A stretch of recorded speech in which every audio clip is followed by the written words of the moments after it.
Hey, y'all. It's Juanita Coley, the founder of Solid Rock Consulting, where we help call centers implement technology, optimize the technology that they currently have in place, and build better workforce management teams.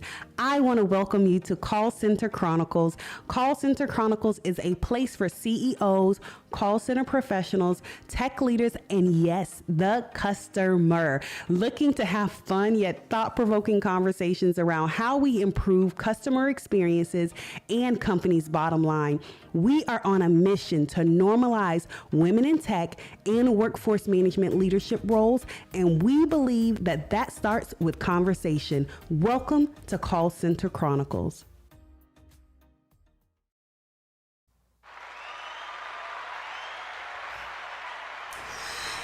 Hey, y'all. Welcome to Call Center Chronicles. I am super excited. I'm going to try to be still, okay? I am super excited to welcome you all to today's show. I know it's going to be great, and I have lots of things to talk about. So let's get right into it, okay? Before we hop in, though, I want to thank you if you are tuning in live. Thank you so much for tuning in with us live. Make sure that you leave a comment in the chat so that I know that you were here. Also, if you are watching back on replay, thank you so much to the replay squad. Leave us a comment if something registers with you and is, good. Or again, you heard in the intro, we're here to have thought-provoking conversations. So this is not just a one-way conversation. I want to hear your thoughts on things that we say, even if it doesn't jive with what I think. That's the beauty of dialogue. So I definitely want to hear your thoughts. A little bit of housekeeping. Hey, we are streaming live on not only LinkedIn, but we are on Facebook. We are on YouTube. So I encourage you to definitely make sure that you go and like those various channels, just in case one day you're not on LinkedIn and you're on Facebook, you'll get the notification, or you're on YouTube, you'll get the notification that, hey, we are going live. Also, make sure, again, like I said, you leave us a comment. The other thing I wanted to tell you guys, the other housekeeping thing, nominate awesome people. The platform we are building here is to really build community and talk through people who are doing amazing things. Also find awesome technology. You guys know that I'm kind of a tech nerd here, right? So I love finding different pieces of technology that I can kind of sink my teeth into and learn more about. And so I encourage you guys to tell me about different things, technology that I may not be aware of. That is improving the lives of individuals that are working in, for, and receiving services from contact centers. So that's our housekeeping for today. But let's get right into the show, right? So first segment we have coming up is tech topics. And you guys know that this is one of my favorite parts of the show is tech topics. So recently, I have four different tech topics. Now, I was really going in this week on tech topics because typically I am only talking through 3 tech topics, but this week I just couldn't narrow it down. So you guys got 4, so you got to bear with me, okay? Ray-Bans, and I believe it is Facebook. Facebook is coming out with a Ray-Ban. So for those of you that don't know what Ray-Bans are, they're like a shade. They're shades, right? And they are coming out with a way for you to do stories from your Ray-Ban. So instead of you always walking around with your phones and doing stories in your Instagram feed or your Facebook and different things like that, and you're having to not be in the moment, Facebook is saying, hey, we want you to be in the moment. We still want you to be social. So they are partnering with the Ray-Bans company so that you can just put on your shades, press the button on the side, and start to do stories right from the shades. And I was like, wait a minute, hold the phone, or hold the shades rather, right? I thought that was so cool because, again, it allows us to stay in the moment. I used to have one old boss that used to say, be here now, right? Which means make sure that you're in the moment in whatever it is you're doing. We're in a society where we want to, I know me, I'm the first guilty person here. I'm always multitasking and doing multiple things. And he used to always say, hey, you have to be here now, whatever moment you're in, be in that moment so that you can show up as your fullest self. And so I think where we are in society now, which is so many things coming at us, it's hard for us sometimes to be here in the moment now. But this piece of technology allows for us to kind of, hey, I'm still here in the moment. I'm at dinner with my family, or I'm working or whatever, and still kind of capture that moment and share it with the world. So I think that is awesome. However, I think that it may be a little problem with that. So I'm kind of slighted on how I feel, because it starts to record. How do I know that you're not recording me right now? You know, like if I'm out at dinner, how do I know you? And I'm not all on your social media feed, and I didn't give you permission to record me. So I think that while I love the piece of technology and how it allows us to be here now and focus in on the moment, I think that there also might be some issues around people being recorded and showing up on people's stories without them even knowing, which again, I think we run into that challenge even now today, right? People become memes. They didn't even know they didn't even know they were being recorded. So that's the first tech topic, Ray-Bans.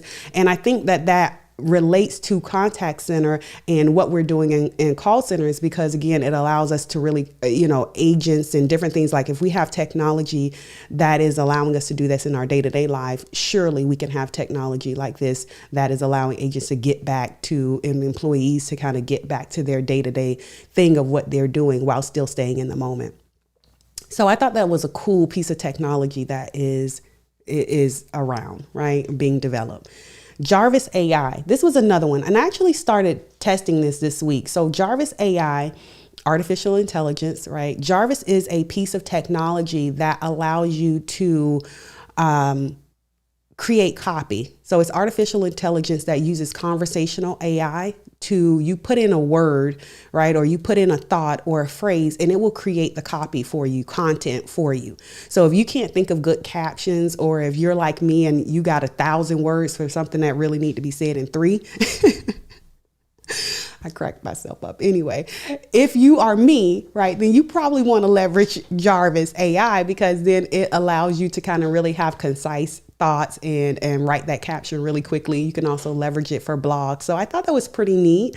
I'm still testing it out and seeing how it works. But don't be surprised if y'all see my captions and they look completely different than the tone of how I typically talk. It's probably because I'm trying out this new piece of technology. But I thought it was pretty cool because it uses conversational AI, which is slightly different in that it can pick up the tone. Like I can select witty, like, hey, I want to be witty in this caption, or I want to be informative, or I want to be, I want to invoke strong emotion, or whatever the case may be. And it will have that type of tone in the AI that it's creating. So I thought that was cool. Check it out.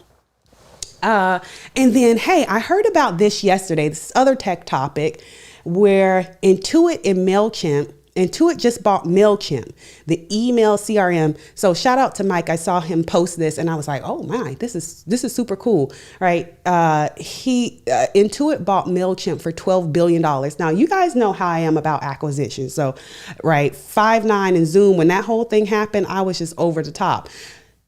I think that this is super cool. Intuit buying MailChimp. People are like, why this doesn't even make sense. Intuit is financial. MailChimp is, email marketing. Why did this buy make sense? And to me, it made perfect sense. If MailChimp is already leveraging artificial intelligence, they understand email campaign sequencing, all of those different things.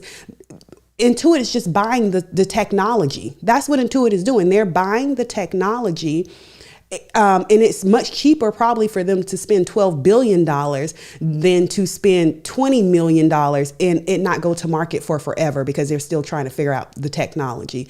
So it's much easier for them to say, hey, let me go and buy MailChimp, because they already understand this technology is in place and we can go to market right away, picking apart the pieces that we want to leverage inside of our Intuit software and be at market right away. So I thought that the buy made perfect sense. I know people are kind of like, this doesn't make sense. It's an email company and a financial company. Why? But it made perfect sense to me. But again, that's the way my brain works. Okay. So that's my 3 tech topics. But then this is my bonus tech topic. Bumble. Bumble is out here, company Bumble. I saw this on LinkedIn. They're out here giving away free tech classes, coding classes to women. I said, now listen, Bumble, I got to bring y'all on into the tech topics conversation this morning. I thought that was amazing. Okay, so just shout out to Bumble for giving away. They have this, and I think the application ended on the 13th, so it ended yesterday, but I'm not sure if they opened this cohort up in like phases or different things like that. But I thought that was super amazing because you guys know that I'm super passionate about getting women involved in technology and just feeling more comfortable to have dialogue around technology. And Bumble is out here giving away tech classes, So, okay, that was just what I wanted to talk about tech topics. On to amazing people doing amazing things. Okay, so amazing people doing amazing things. First I have is Anushka. I may be mispronouncing your name, but charge it to my head and not my heart, okay? Anushka. Congratulations for being one of the top 50 Southeast Asia women in tech. You being one of the runners up for women in tech for that award. So I think that is commendable. Congratulations.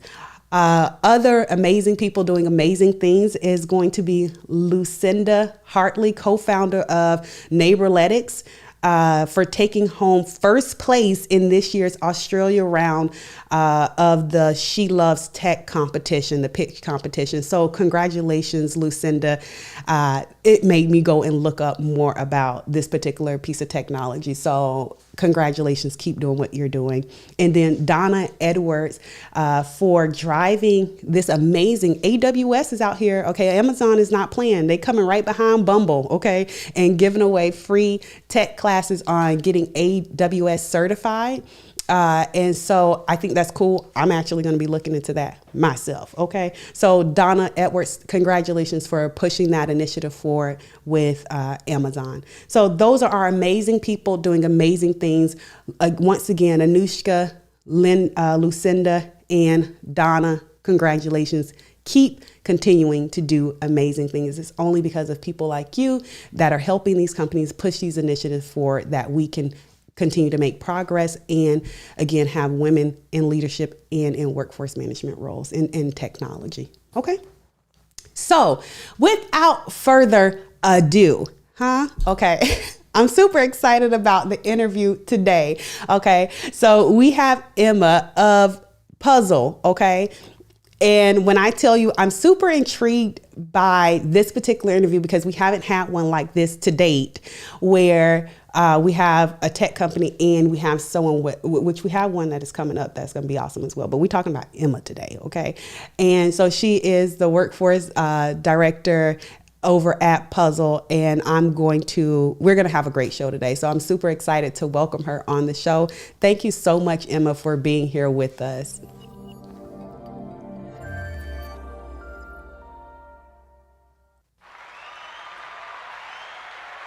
Thank you.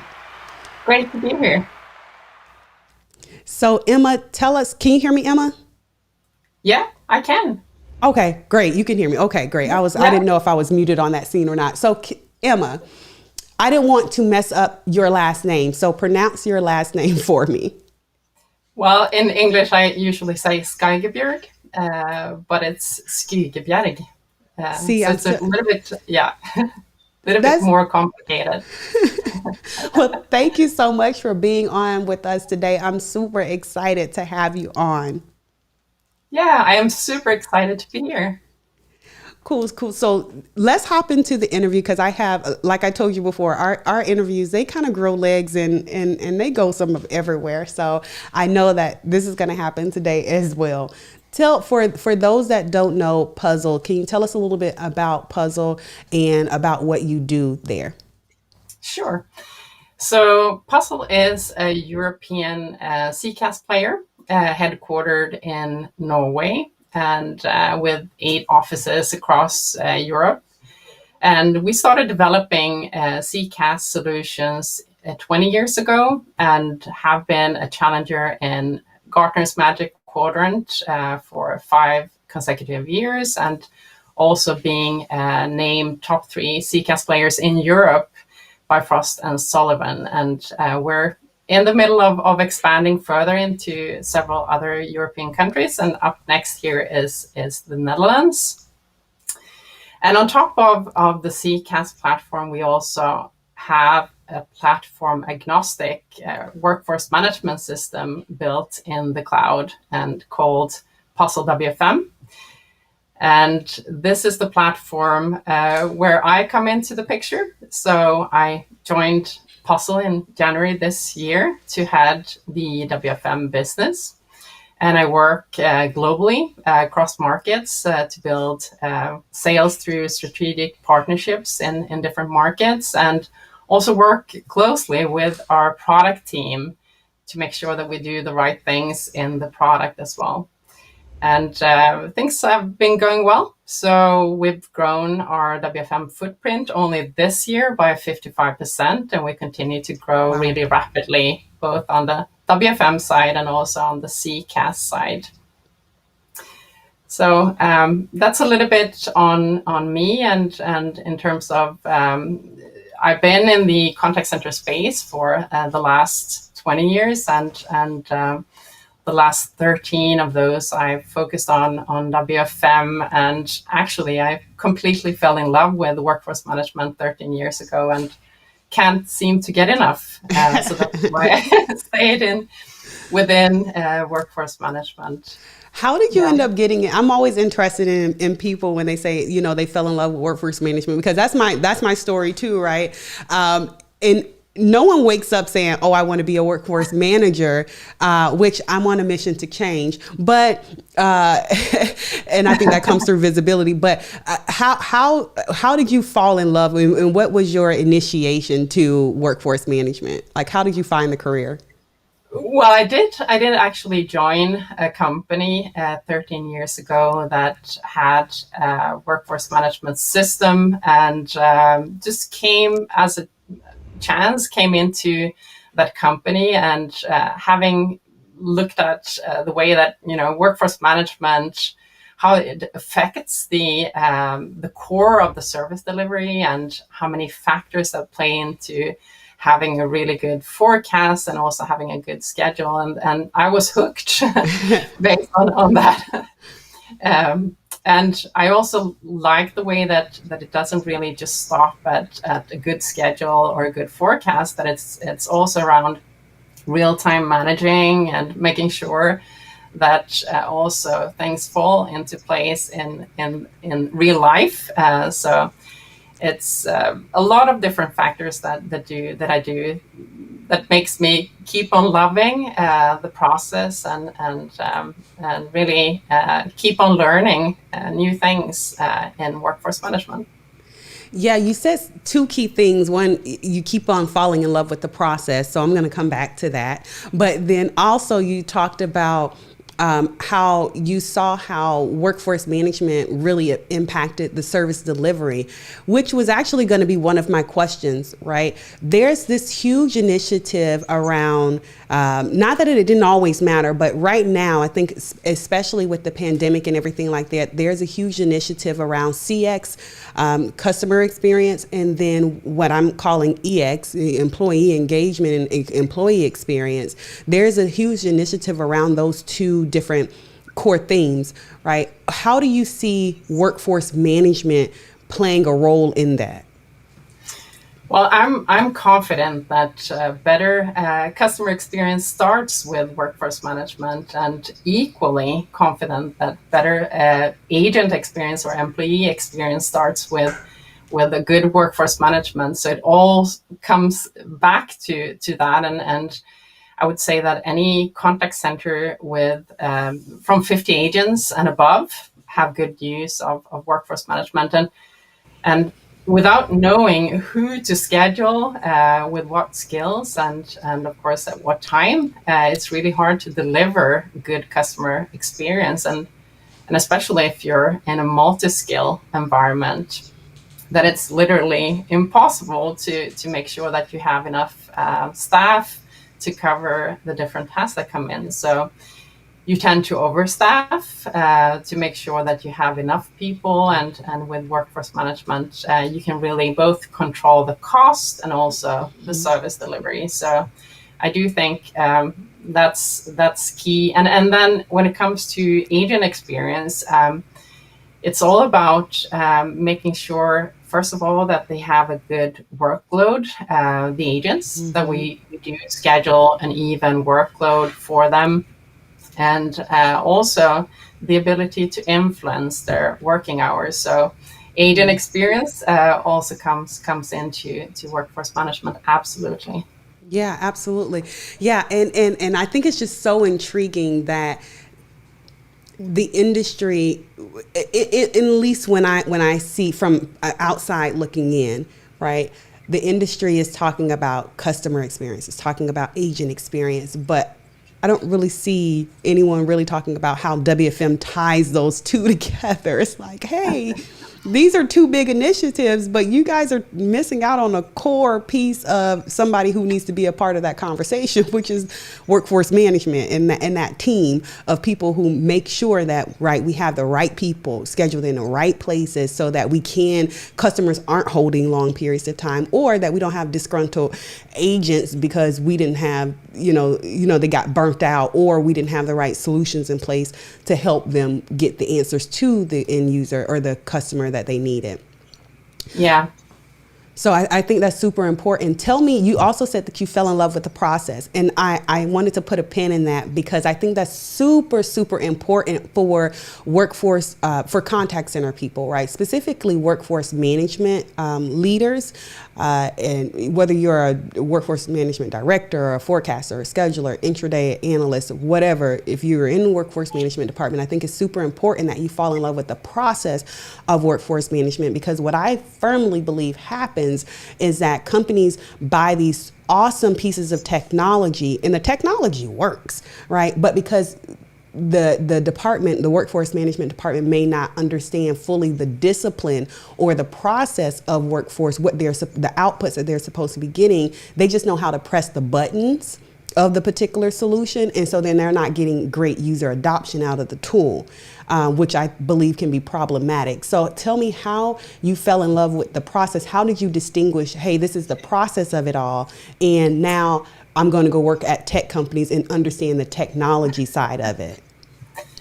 Well, I do, as you say. I mean, it's so much more than a tool. I mean, a tool doesn't do it for you, so you have to understand the full process. And if we look at things that I do think needs to be part of that process is the ability to understand how different things that we do, different things that we plan in our contact center or in our business, for example, product releases or marketing initiatives, how all of that affects the traffic that we have, and we need to communicate internally so that we are always on top of what's happening and being able to see that how all of those tie into how we need to schedule going forward. So communication internally is key. And also seeing how all these things in terms of the forecast, how do we forecast? It's not just pressing a button and then it's done. So it's all about understanding where those numbers come from and how do we plan according to what's going to happen in reality for us going forward. So I do think the consultancy part around workforce management is even more important than the technology itself. So definitely. That's a gem. Okay. Yeah. Not only because we do consulting, right? But because I believe it's true, right? I think so many times, which is why Solid Rock was even really born, right? Is I've done the discipline, right? I've worked in companies like United Healthcare, Liberty Medical, Walgreens, companies that ones you don't know that, have a huge brand presence, and ones that you don't know. And so I've worked in those companies in the workforce management team. And then I moved over to the technology companies and did the implementation. I did that whole thing. But I think there was a huge gap still between, okay, making sure that companies understand the technology is not, it's not a problem with the technology. It's a problem more so with your understanding of what, like you were alluding to, the process and the discipline of it all. Because it doesn't matter, I have this saying, it doesn't matter if you have a Ferrari if you don't know you have to put gas in it. It doesn't mean the Ferrari doesn't work. You just need gas. And you didn't understand the rules of the road. You didn't understand the mechanics of how driving works and all of that good stuff. So you said, oh, the Ferrari doesn't work. Right? No, the Ferrari works. You just don't know you need to put gas in it. So that's my whole spiel on that. So I'm super excited that you, I'm glad that you honed in on that process thing. Tell me, I'm interested to know what your thoughts are as it relates to AI. So there's so much, AI's been around for a while. It's not like it's new, right? Artificial intelligence has been around for a while, but it's becoming, just like CX and EX is becoming pushed more to the forefront as the pandemic happened, and we're seeing more of a need to say, hey, with the Great Recession, that conversation is coming up. The Great Recession, we're not able to, retain staff like we need to do something. Companies are saying we need to do something to augment our staff. And so AI is a natural thing that is bubbling up to the top. With AI bubbling up to the top and things like agent assist and AI with happening in the self-serve and chats and all of those things happening, where do you think the role of WFM will go? And how do you think that role will morph and change?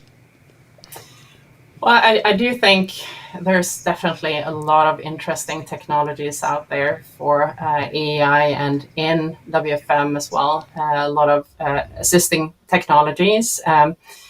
And of course, we see a lot of different companies offering different add-ons to the regular WFM methodology, and taking trends into account, being able to look at attrition, which is really also key now, with a lot of things happening also on the attrition rate in terms of the pandemic. Seems, at least over in Europe, people decided to switch jobs this year. I don't know if that's been also over in the US, but being able to detect these things and being able to predict on what's actually happening.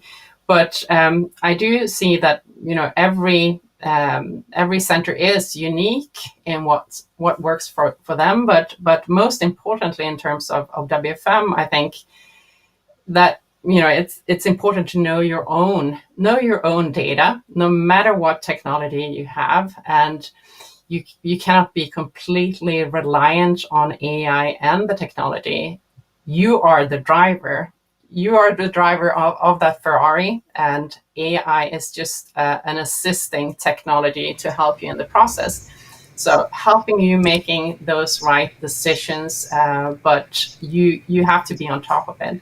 So I do think the future, definitely, we will see more of the AI side come into this, but really the forecaster and the scheduler needs to be on top of what they're doing, but perhaps more help in the process, making those right decisions. I couldn't hit the gym button enough. Like I couldn't hit the gym button enough. That is so true. I think with AI, workforce becomes even actually more important, because I think as a like a forecaster or a scheduler, you need to know your data. Like I need to be able to check and say, okay, well, yes, this is accurate, and what you should be doing now anyway, workforce manager, workforce forecaster, right? You should be checking your data now anyway. I can't tell you how many times I went out and did an implementation of a piece of tool, right? And so we're talking through forecasting and I'm like, hey, this is how where's your data coming from? And they're like, I don't know. Wait, what do you mean?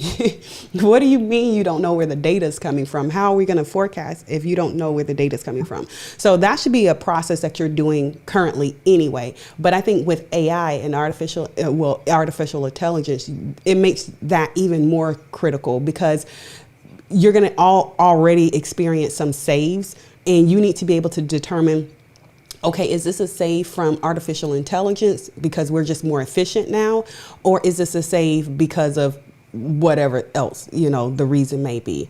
I also think that I can foresee the future of WFM becoming more important because with artificial intelligence, say for case in point, we have right now phone, email, chat. We'll just work with those cues, right? Or work types. Phone, email, chat, typically they're forecasted for in silos. Even though you can be omni-channel, you can be multi-skilled and take any one of those, right?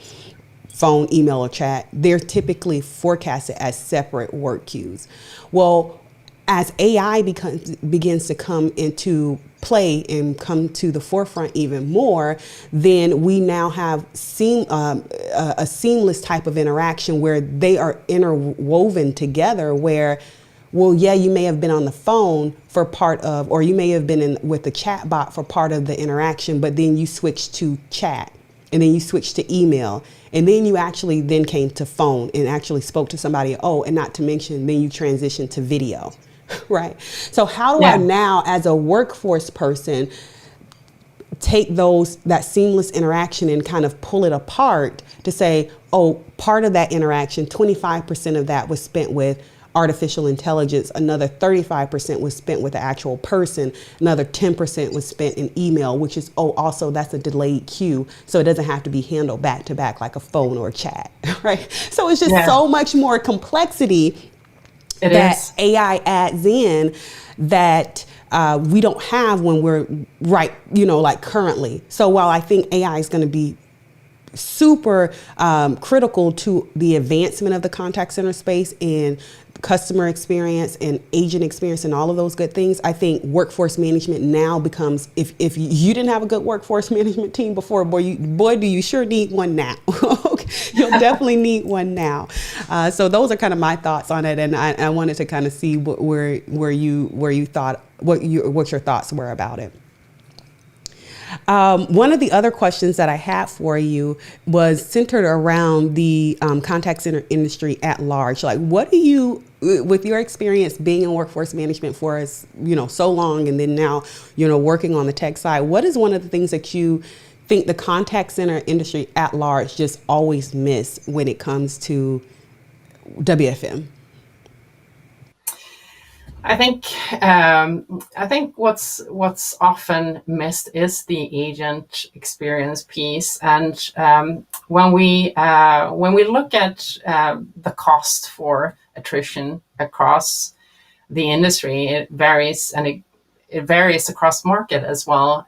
So up to 45% even annually. That's a huge cost, and anything we can do on the agent side to improve will be definitely paying off in terms of better retention on the agents.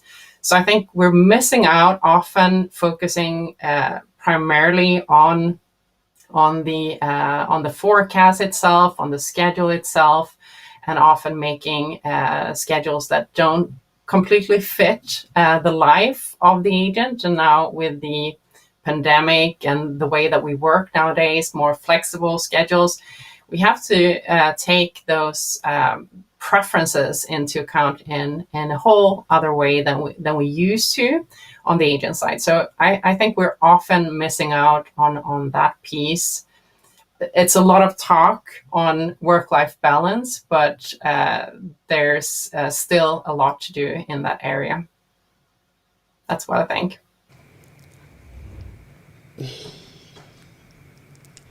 I can't give you enough gems today. I can't give you enough gems today.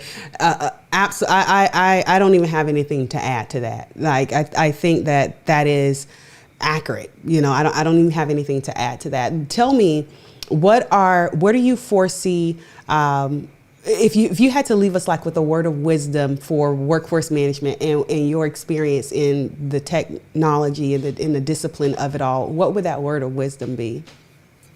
Well, actually, I have a few words of wisdom. I couldn't. So one thing is coming back to what I said earlier.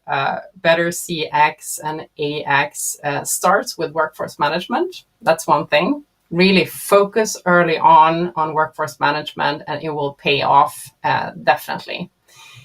Second is you don't have to solve everything from start. Workforce management is an ever improving process, and you'll get Yes. there eventually. Don't give up. Um, Thirdly, my advice also is around internal communications on the whys. Why are we doing this? So really communicating the whys to the agents and also the management, the different departments in the company. Communication is key. And last but not least, real-time monitoring is key. It is Yes. the result of your work and the time to learn new lessons. So those are my four pillars of wisdom. I love it. I absolutely love it. I want to know what's next for Puzzle. What's next for Puzzle? And well, I'll ask that question because I have another one. But go ahead. So we are definitely we're building further on the agent side, the agent experience side. On the agent assist side, and we recently launched a video and co-browsing as part of our CCAS portfolio. So that's definitely part of what we're focusing on at the moment, being platform agnostic and supporting all kinds of channels that the customers communicate with us in. And then as we are also expanding, as mentioned early on, we are expanding into new markets, and our focus is really local. So when we do things, we do it with local resources or really good strategic local partners. So that's still a key going forward. So we want to facilitate or simplify the life for both the team leaders and also on the agent side, making a really good agent experience. So those are our focus areas for us going forward. And what is your focus area? And you guys may not have one, but I'm always interested in asking companies this when it comes to women in technology. And I think the two things that are sticking out culturally about companies right now is their women in tech initiative and leadership roles in diversity, equity, and inclusion. Right, these are like two big things, just like kind of CX and EX is for contact centers. This is across multiple companies. These are two like culturally things about companies that stick out to me. Do you guys have any thoughts on what's next for you guys when it comes to those things? Well, we definitely have a push and a strategy internally for equal and diverse both leadership and also the full employee or all our staff. So that's definitely part of the strategy, and we will keep on investing in. But it's also investing in the right people. So that's also important. That we want to grow with the people that know how to do things. So finding the right balance, which is, I mean, the diversity is really key as well to having a really successful company. So we will keep on investing in that and making sure we have those right people to take this forward. So yeah, Yeah. it is, to answer your question. Yeah, definitely a big part of our strategy going Strategy. forward. Yeah. Yeah, it's amazing. I think those are some of the things that I've been seeing in the industry. CX and EX, those are like constant themes. And then another constant theme that I've been seeing recently is around diversity, equity, and inclusion, and you know, women in leadership roles in technology and things like that. Which is why I think Bumble and even Amazon are starting to say, hey, we want to start to help tackle this initiative with getting women involved in technology, so much so that we're willing to, you know, give courses away for free. You know, I think that's amazing. Yeah. So So yeah, I can't believe that we're already at the bottom of our time. Thank you so much for being on with us today. Are there any other thoughts that you want to leave with us? No, I think I left my four pillars of Yeah. wisdom, and but it's great to be here. I really appreciate it. Great to talk, and I'd love to get those Ray-Bans that you talk about early I, on. as soon as I see them come out, I saw the, like the information about them. I was like, man, this is super cool. I have to go and check Yeah, this out. So as soon as I'll send you a link or something if I find it in time. great. Hang out with us in the green room, Emma. I'm going to wrap the show and then I'll be right over with you. Okay. Wonderful. Thanks. Amazing. So, I mean, Emma dropped so many jewels today. I was just like hitting, we have like this stream deck thing here where you can kind of preload your scenes in. That's a thing for people who like producing shows, right? But I couldn't hit the button enough, especially when she began to talk about CX and EX and how workforce plays a role in that. And it's critical, actually. And I think it's one of the things that the industry right now is we're missing because we are focusing solely on CX, EX. I haven't really seen this become a conversation like, hey, yes, guys, we need to focus on CX. That's the customer experience. We need to focus on EX. That's the employee experience. But what ties that to, what's the great tire together of those things? And workforce management, I believe, is the great tire together. You guys know I make up words all the time, right? Tire together. That's the great thing that kind of binds those things together. And I don't see, if someone's talking about it, tag me in it, right? But I don't see anyone really talking about that in the industry today, which I think is a great opportunity, which is why I'm talking about it. All right. So I love those nuggets that Emma left us with today. Hey, next week we have another amazing show. And I also want to remind you about tech topics and amazing people, right? So if you have a tech topic that I should know about and I should be covering, let me know. You can go to the website at solidrockco.net/CCC, right? solidrockco.net/CCC, which you could also catch past episodes, past shows. You'll be able to see this show on there, as well as where we're streaming live, which is on Facebook, LinkedIn, and YouTube. Thank you all so much for tuning in with us today. We'll be back here next week at the same time, same place. Talk to you guys soon. Bye.